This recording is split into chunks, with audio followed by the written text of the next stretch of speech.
Former Chicago Bears coach and player Mike Ditka said there's been no oppression in more than a century during a radio interview on Monday, the Chicago Tribune reported. Ditka has been an adamant critic of NFL players who choose to take a knee during the national anthem to protest police brutality in the United States. In this latest interview, Ditka accuses the players of falsely painting themselves as victims of non-existent oppression. All of a sudden, it's become a big deal now about oppression, Ditka told Jim Gray on Westwood One's pre-game show. There has been no oppression in the last 100 years that I know of. Now maybe I'm not watching it as carefully as other people. The key words here are that I know of. There has clearly been evidence of oppression in the past 100 years, it just seems as if Ditka was able to put it out of his mind. The Tribune points out that when Ditka played for the Bears in the mid-1960s, his fellow teammates Brian Piccolo and Gale Sayers became the team's first interracial roommates. Someone else noted on Twitter that Ditka, born in 1939, was 23 years old during the March on Washington in 1963, during which Martin Luther King Jr., along with hundreds of thousands of other activists, marched for the civil and economic rights of African Americans.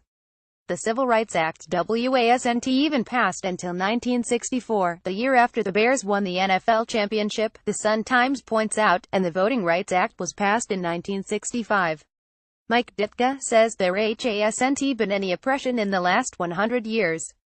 He was 23 years old during the March on Washington in 1963, Lawrence Hive, Nigeria, The New Think era, October 10, 2017. Not to mention, the KKK has had a resurgence since Donald Trump's election, with one Klan member telling The Independent that the group has been growing in size. The hate group has held public marches, including one in Charlottesville, Virginia, that injured more than 19 people and resulted in one woman's death. Earlier in the interview with Westwood One, Ditka was asked about Muhammad Ali and Jesse Owens taking a stand for social justice. Both athletes were vocal about civil rights. "I don't know what social injustices there have been," the former coach replied. Muhammad Ali rose to the top. Jesse Owens is one of the classiest individuals that ever lived. Is everything based on color? I don't see it that way. You have to be colorblind in this country. You have to look at a person for what he is and what he stands for and how he produces, not by the color of his skin. That has never had anything to do with anything. Only, our country was founded on slavery, a system that literally imprisoned people based on the color of their skin. Segregation mandated that people eat and drink and live and commute in different places based on the color of their skin. So it's not accurate that race has never had anything to do with anything. In fact, it's quite the opposite. Ditka's comments are a prime example of how a lot of white people have turned a blind eye to racial discrimination in America, simply because it doesn't affect them. They don't want to discuss white privilege so that they can continue to benefit from it.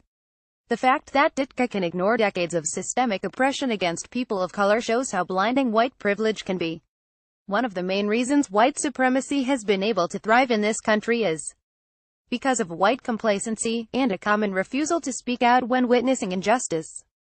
Our own president was unable to publicly condemn white supremacists. According to feminist and activist Peggy McIntosh, most white people are not aware of white privilege and therefore are unable to see how it affects them or those around them.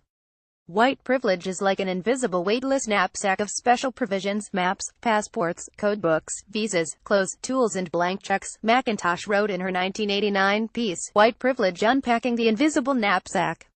She explains that acknowledging privilege is just the first but crucial step in ending white supremacy. When Mike Ditka played in Chicago, MLK was there protesting against housing discrimination. White folks rioted BC. MLK pushed for integration.